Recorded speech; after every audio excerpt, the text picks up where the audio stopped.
ගත වේදනාවෙන් පිරි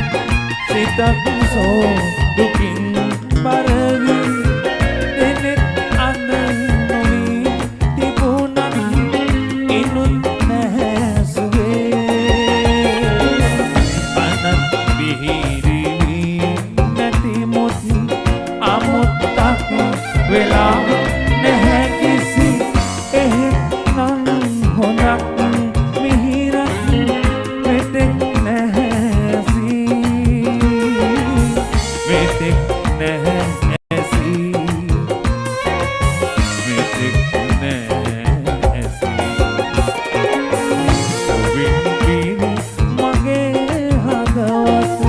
තුලින් මතු එවි විටවි නැගුම් ඇටි ගැසී එන ගතට වේදනා විරුමා එදා සැතපු